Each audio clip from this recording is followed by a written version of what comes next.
Okay, so my name is Cristina Branquinho, and I'm an ecologist.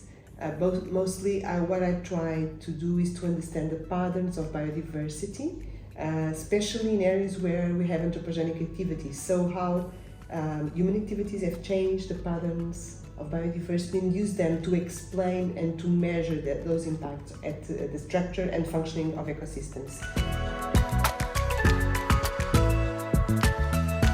Desertification in fact has two major sources, which is climate change, or the climate itself, because now we are in a climate change, and also the human activities that you have on the land.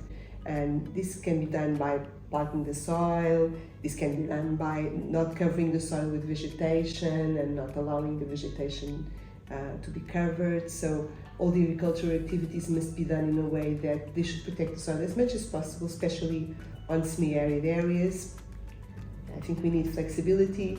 Also, I think that all the information that satellites are giving us at the moment with so high spatial resolution can help us a lot on doing these precision types of management on agriculture, but also on reforestation. We have a lot of unpredictability and uncertainty how to manage things, and man doesn't like that.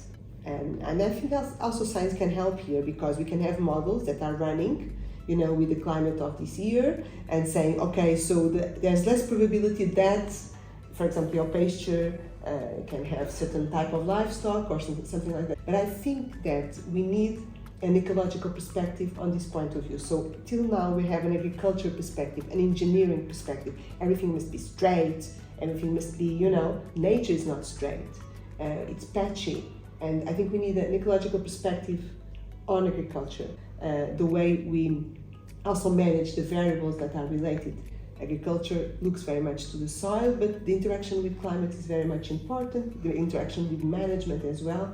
So for example, a north-facing side of a mountain is not exactly the south-facing side of a mountain, and maybe we should not water them in the same way.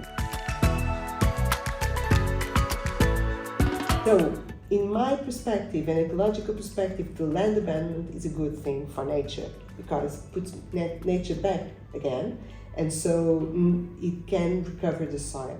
Just giving a space to nature and how nature can deal with that. And I think in this way, there's not necessarily rewilding, but just putting nature back again and trying to resolve the functions, doing some restoration, trying to put all the functions there again, so that nature can operate in its own way, which doesn't cost anything to humans.